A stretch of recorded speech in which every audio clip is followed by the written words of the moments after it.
Oh, look, it's Donaldo Trumpo.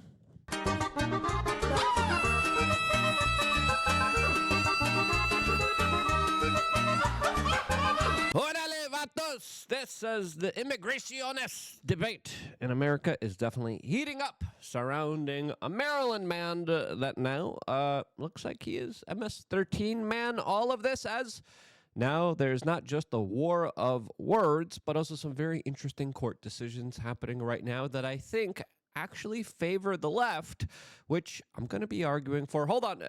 In the context of talking about this story as accurately as I can, all of this is the rhetoric on the right is definitely trying to match the left, but also becoming a little bit too heated in some moments here. I have a very nuanced perspective on what's going on right now, and if you appreciate that, and someone, of course, not just regurgitating political party lines, you're going to appreciate this video. Let's just get right into it. As the New York Post is writing that the alleged MS-13 gang member Kilmore Abrego Garcia has a street name that was revealed over his deportation to El Salvador's mega prison, which rages on in debate right now as the Attorney General of the United States just released some interesting documents relying the underlying gang field interviews by street police units that are related to the Abrego Garcia case and his detainment in 2019. Now, when you look at what the police officers are saying here, when you look at the interviews, when you look at what ICE is saying here, this is a very perplexing story. And if you're a member of the right, it's a little bit frustrating to see, hey, there was all these hallmarkers. He was caught multiple times. He was also accused of battering his wife. And then the Biden administration literally excused all of that and said, yeah, amigo, keep staying here. As I still do believe there's an argument here to be made for overreach by the Trump administration, but the underreach, the levels of just insanity that the Biden administration has allowed here domestically inside of the United States should be concerning, as of course the message it sends is, yeah, come on in, violate the law, come here illegally, break the law, hurt your wife, be affiliated with some really awful people, and we're going to be fighting for you to stay here inside of the United States. As Pam Bondi was on Fox News, she loves these Fox News interviews, and recently said this about this Maryland man. Two with very similar insignia on it. ICE declared him as a member of MS-13.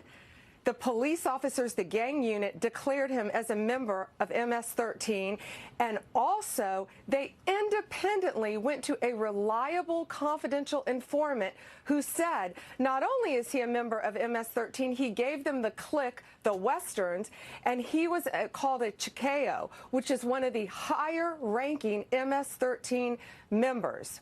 So they rightfully detained him, rightfully. An immigration judge agreed. An appellate immigration judge agreed. Now, here's where it gets even more frightening. In 2021, his girlfriend previously... Yep, and we'll get into those cases. But then, of course, we had Joe Biden and the FBI kind of get involved here and say, yeah, seems like an upstanding guy that we want to become the next citizen of the United States. Here, let's keep him. Let's make sure he stays here, as now there are mainline leftist politicians, including a senator from Maryland that just went over to El Salvador to try to free this man and to bring him back to the United States here, as the senator there also was refused to be allowed to meet with the deported man from the United States, the Maryland man, as they keep calling him.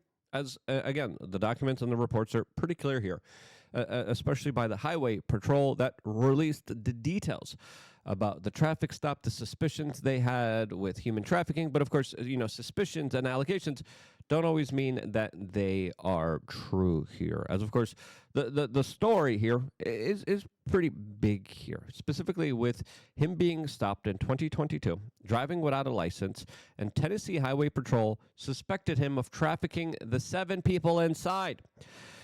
They learned that he was on a, quote, terrorist watch list, according to Robbie Starbuck, and they called Biden's FBI, but Biden's FBI told the police department to release him. Kilmore Abrego Garcia was then released due to the Biden FBI order, and the police concerned about traffickings were ignored by the government. This is on top of the court and Maryland police finding that they believed he was an MS-13 member, and his wife reporting that he beat her when filing for a protective order against him. And now politicians are going out of their way to try to save this man. I mean, there's another aspect here that I think is worth noting here, as Andy Nog points it out, as the wife of the deported suspected alleged gang member, Kilmore Abrego Garcia. His wife either lied when she filed a court petition for domestic violence and a protective order against him, or she's now lying on GoFundMe, claiming that, of course, he's an excellent husband, as she's raised nearly $200,000 in the making of this video. And again, here she is seen saying that she will not stop fighting until she will see her husband. Before you, filled with spirit that refuses to bring down. I will not stop fighting until I see my husband alive. Women, am I right here? You got to keep them happy, or else they're going to try to scorn you one way or another, or just, make money off of you. But hey, I didn't say that. Someone else did. Regardless of that, I'm just being facetious here. I wanted to pull up this our sales for our baby mama No More Drama bundle, but this is the worst way possible of doing it. Anyway, we still have it available. Look, you guys, you gotta keep the ladies, the women, the wives happy. Okay, you don't want to be mean to them. You don't want to beat them up. Like Abrego did, but you do want to, of course, buy them. Look at this bundle. Look how nice it is. Look at the nice little ruffle papers. It's glitter. Women love glitter. Yeah, look at that, women. Look at that. And look at all the little nice, fancy, smancy, little nice things. This thing actually folds over. It's nice here. There's some beauty products here. Creatine here. Magnesium glycinate. We're running short on supplies. We already had to increase the price of this because it was just way too low of a profit margin. We increased the profit margin. It was about $70. Now it's about $80. It's going to be $90 as soon as we start becoming very close to selling it out. So get it while supplies last. This is a perfect thing. Literally, we have a sticker on here, so it's just easy for you guys. It's right here, where you guys just get this box. This box will come in the mail. Shipping's a little bit more expensive here, but you guys will get this, and then you just put in, hey, your son or your baby daddy or your whatever husband, if that still exists anymore, and then you get to, of course, have this. For Mother's Day, which is very easy, very convenient, and very nice and very considerate, unlike the allegations against Mr. Abrego Garcia that is, in this protective order accused by his own wife of hitting her with his boots, hitting her in the eye, causing her a black eye, and punching and scratching her, leaving her bleeding. As there were also multiple photos and videos showing how many bruises and how much he actually previously allegedly hurt her. That's what she accused him of, as now there's a lot of attention on this man and his personal life here, as we see some people trying to talk sense to some of the leftoids here, but it's a failing argument here, because they're making their principal stance not on due process, but of course on just allowing anyone into this country, and then fighting for them to stay here, fighting for them to, of course, be brought back here when they were born and raised in El Salvador. Now, there still is, I think, a legitimate question to be asked here, but of course a lot of this is being used as an emotional ploy here. A lot of this, of what you're seeing unfold here, it is done through the left, trying to, play the heartstrings, trying to emotionally manipulate people, saying, hey, he was just not a regular father. He was just an average Joe. He was just trying to make it by. And then the evil Trump administration kicked him out here. Well, that's not the story that we're being, told here. As now the Trump administration, fighting with emotions, fighting with optics, decided to bring a mother who lost a child due to illegal immigrant violence in Maryland, which, by the way, the senator there that just flew to El Salvador represents. Okay. And she came out and said, "Hey, this member of the Senate, he barely acknowledged my daughter's death, but he's fighting for an MS-13 gang member to be brought back into the United States." She described how her child was murdered, had her life lost here in a very emotional statement that she delivered inside of the White House, specifically telling the news media there, hey, there was a Salvadorian illegal immigrant who was convicted of this crime, who took the life of my daughter. That died in a very brutal fashion, as now 5 children are left without a mother. And now there's my representatives trying to bring back some criminals from El Salvador back to my home state, as now, and it was a very kind of gut-wrenching testimony here. It was a very kind of emotionally laden testimony here. And if the left wants to play with emotions, okay, yeah, let's talk about the crime statistics. Let's talk about the ramifications of allowing, excusing, and looking the other way while criminal gangs were able to, of course, run free and do whatever they wanted to, as judges, police officers, and politicians just did it as a way to, of course, change the voting demographic of this country to allow the Democratic political party to have more of a bigger voice and impact on our elections and our political processes. That's what's at stake here. As, of course, this open immigration debate also needs to coincide with the open borders that didn't just allow criminals to enter, but people that made sure that the cost of housing went up for everyone. They made sure the cost of labor went down for everyone. They made sure resources that previously went to underprivileged communities for American citizens were redirected for them, creating a very awful situation for some of the poorest people in the United States that were citizens that were just kind of left behind and treated like second-class citizens in exchange for these new citizens. Now, I wanted to preface this because I'm not a fan of this kind of facilitated human trafficking that the Biden administration did here. But I still do believe in due process here, as I think Glenn Greenwald put out some very interesting kind of facts here surrounding this case that I think are worth entertaining and listening to. He says, quote, "A few facts regarding what side of the due process deportation debate you're on raised by Vance. 1, only reason Abrego Garcia case is controversy is that an immigration court blocked his deportation and Trump administration admitted he was mistakenly picked up by ICE. SCOTUS, the Supreme Court, ruled 9-10 that U.S. must facilitate his return. Ordinary deportation, sending someone back to their country of origins, are very quick and easy. It's done by a deportation court inside the Department of DOJ. That's radically different than sending people to life in prison in a third world country that they have nothing to do with, based on allegations of criminality that they were never proven. Due process is raised only with that. The Supreme Court also ruled 9-0 that anyone that the Trump administration wants to remove as an alien enemy under the AEA first gets a habeas hearing to contest charges of gang membership. 6, a gang-appointed judge in Texas then based the Supreme Court ruling, ordered the AEE deportations of Venezuelans to El Salvador to cease pending a hearing. These aren't left-wing activist judges doing this. It's also right-wing judges, the ones most popular amongst the right, upholding the Bill of Rights, which has applied to everyone in the United States, not just citizens, for at least 150 years. Now, the right is saying these are not citizens. They shouldn't get due process. They shouldn't have rights here.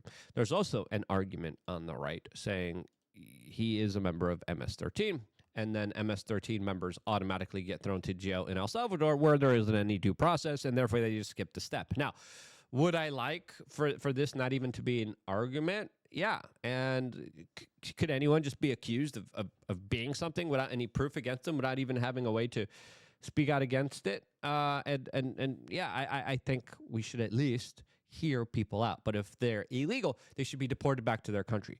Now, I think the Trump administration did goof up here by just sending him straight to jail, because then this is what the process, this is what the kind of habeas ruling that a lot of people are saying, hey, you violated here.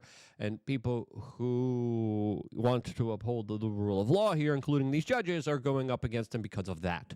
If he would have done it with the DOJ saying, look, you're illegal, here, you go to El Salvador, this guy's an MS-13, and then El Salvador themselves sent him to jail because they would have done that anyway. There's no due process in El Salvador. That would have been a step that, of course, would have happened eventually anyway, because the government of El Salvador has implemented very strict rules against gang members, against gang signs, against gang affiliation, which they take very seriously in their country, and they just literally throw people in jail for just being loosely affiliated with gangs. That's the situation in El Salvador. Whether you like it or not, there's an argument to be made about how it played out for the general safety and well-being of the El Salvadorian people. Some argue, great move. Now you could actually go to El Salvador and not have to deal with previously one of the biggest murder capitals of the world, and people see that as a net positive. And plus, they're willing to say, you know what, I'll give up due process. I'll give up. I don't need it if you guys are really going to stop the bad guys. And that's the argument that's being made here. I kind of agree with Glenn Greenwald here a little bit. I wish this was done just a little bit differently, not to give the judges here, the activists here, this kind of ammunition against Donald Trump here, because it does look like if this is going to be, again, a continued fight in court, that this is not going to look good for them in the legal basis. Now, the left isn't fighting on the left those principled stances. They're fighting on bring back more criminals, bring back more illegals, bring them all in. We don't care about the rule of law anyway. The left doesn't care about the rule of law. And now people on the right are saying, well, the left doesn't care about it. Why should we? That's the situation that has unfolded here. And it's a sad, unfortunate situation, because I wish both of them did. But let's be honest with ourselves. It's not just the right that's like saying, yeah, whatever. The left has done it for the past 4 years with the Biden administration, saying specifically, oh, yeah, this guy's suspected of human trafficking. This guy's connected to MS-13. Let him go. Keep him here. 2 court hearings about his deportation. Keep him. It's crazy. Now, is it easy to kind of arm back chair kind of freaking quarterback here of the situation? Yeah. But in hindsight, in future reference, if you're going to be deporting someone, deport them. Setting them to jail, potentially for life here, that is where people are having issues with. And I think if we're going to be doing that, there should at least be a hearing. And I definitely agree with Glenn Greenwald about that specifically, especially now with the talks about Donald Trump sending, quote, homegrown criminals there. And again, it looks like he is going to be adapting the El Salvadorian model, whether you like it or not, whether you think it's right or not. But hearing some of the rhetoric here, specifically from some of the Trump administration saying those who oppose proof of citizenship are traitors to America. I hate the word traitor to America, because you're allowed your own kind of political opinion without being deemed and labeled a traitor. We also had this man here, Trump's counterterrorism czar, come out and say that anyone who's advocating for essentially, the due process to be filed here is aiding and abetting terrorists. What? This is Sebastian Gorka, who, of course, I wasn't the biggest fan of previously beforehand. But making arguments like this, I think, again, if you're on the right, some of them right, yeah, this is awesome. I would say, hey, let's try to respect the rule of law here. Let's try to respect the Constitution. Let's at least, if we're going to deport them, deport them. If you're going to send them to jail forever, at least give them a hearing. But bar minimum, deportation should happen. Okay, I agree. The left isn't arguing on principles. The right is. Some would say that is a misnomer. What do you think? Is that the right thing to do or the wrong thing to do? Here's Sebastian Gorka with what he's had to say just a few hours ago about this. I realize that the taxonomy of politics in America is dead. It's not left and right. It's not even Republican or Democrat. There's one line that divides us. Do you love America or do you hate America? It's really quite that simple. It's not. That's a Bush era slogan, a neocon slogan. You don't love it, you leave it. It's a dumb slogan. America is a country where we should be able to disagree. We should be able to talk to each other. You better love it. Okay, that doesn't really speak to the ethos of freedom. of liberty, of American core values that this country was started on. You better love this. I love, and look, I get it. I love this country. I've been everywhere around the world, best country in the world. But saying stupid slogans like this is un-American. And we have people who love America, like the president, like his cabinet, like the directors of his agencies, who want to protect Americans. And then there is the other side that is on the side of the cartel members, on the side of the illegal aliens, on the side of the terrorists. And you have to ask yourself, are they technically aiding and abetting them? Because aiding and abetting criminals and terrorists is a crime in federal statute, Rob. Yeah. Of course, it all depends on how far they want to take it. And it looks like Sebastian Gorka definitely wants to take it a little bit further than what a lot of other kind of constitutional scholars would say. Now, if you are trying to facilitate MS-13 gang members to be brought into the United States, okay, I get it. I get it. But if you're trying to make sure that they have due process, and before being sent to jail, they get to at least kind of be able to challenge those ideas, that's the principle here, okay? But again, it's all lost in these kind of generalizations and these open slogans and this kind of rhetoric, which I think really isn't smart to take on right now. I think more than ever, yeah, if we're going to send you to jail, let's give you due process. If we're going to deport, we're just going to deport you. And I think the focus should be on the deportations. And that's the core issue. That's my own nuanced personal take on it. And again, people get lost and people are like, all right, yeah, my side's right, your side's wrong. Truth's somewhere in the middle in this particular case here. And what did you think? Do you think I'm wrong in any way, shape, or form? Let me know why down in the comment section below. Get the No More Drama from Your Mama bundle. Great bundle. I wish I would have thought about this sooner because this saves people so much time and makes life that much more easier and convenient for you as a male. Just be like, click, comes, here you go. Happy Mother's Day. Stay tuned for more. Subscribe, click the notification button. We're still negative 937 subscribers for the last 30 days for some reason. That doesn't add up. That doesn't make sense. Subscribe if you have it. I love you guys. Stay tuned for more here on youtube.com/wearechange.